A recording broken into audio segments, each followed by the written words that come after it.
Hi, I'm Kevin Gray. Meet me at the Muny. Meet me at the Muny in Forest Park. Hi, I'm Mike Isaacson, the executive producer of the Muny, and I'm sitting here with Kevin Gray at the PNC Arts Alive gazebo on the east side of our main Muny main stage.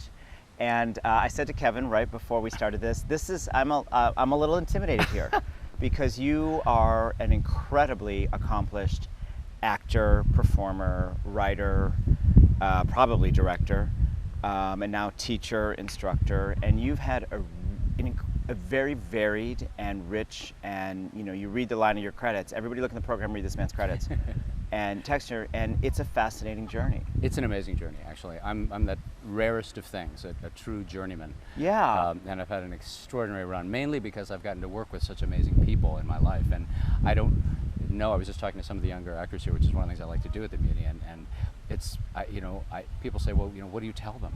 And I say, I can't tell them anything about my life because I don't know that that'll ever happen again. They have to find, they'll craft their own, they'll make their own journey, which they're doing with their own generation. But for me, in my generation, I really get to work with everybody. Yeah, and it's interesting because, I'm sort of making a presumption here, but you see such a varied series of roles and styles and productions. So let's talk about the King of Siam. Yeah. So, what's interesting to me when I look at the arc of your life and your career, you have played the part, but you have the intensity and integrity of an actor who always re-examines it. So I'm really interested in where you are on the part now. I know that we were 2 days into rehearsal and you and Rob and Laura are exploring it. So just what are your thoughts? It's always very new because it's her play. It's a two-hander. It's a true two-hander with all of the pageantry and all the great music and the incredible choreography and the Robbins Ballet and everything that's going on. It's a two-hander. It's about this man and this woman representing all of these things. Mm-hmm. Imperialism, religion, gender bias, racism, cultural ignorance, the opening of the world, the closing of the world, the British Empire, the treatyization, if you will, the protectorate of Southeast Asia. It's a fascinating piece of history. And this extraordinary man. So what we've been sort of working on is just getting to know getting to know Laura, who is lovely and extraordinary, is going to be great, and getting to know Robert Giro, who is a new friend of mine and someone I admire enormously. And just seeing, and yesterday we sort of leapt right into what I would call the relationship that would be if we knew each other for 20 years, which was sort of, not combative, but fully involved and integrated on day one. And I think Rob was sort of like, we don't know each other yet. We're like, what's going on? It was fun. I mean, I thought, for me, it's just, I have to trust everybody. Right. I don't know. I have no answers. The only answer I know is that the mythology that has existed around this piece has already been done, and by other people that are long gone and who I deeply respect. But I'm not those people. Laura's not those people. We have to find it on our own. And that's the newness of it. And what's extraordinary about all the Rodgers and Hammerstein work, but especially these great ones, is that it's so relevant now. Yeah.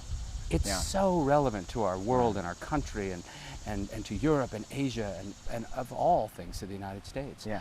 It was funny because when Rob and I were talking about it and that sense of relevancy, one of the things that struck me now is that she's literally bringing in education and enlightenment, and that is your character's reckoning with that. He's drawn to it, yet it's also a potentially destructive force, which is so America 2012 right now. Well, that's right. I mean, he does the one thing that America 2012 won't do.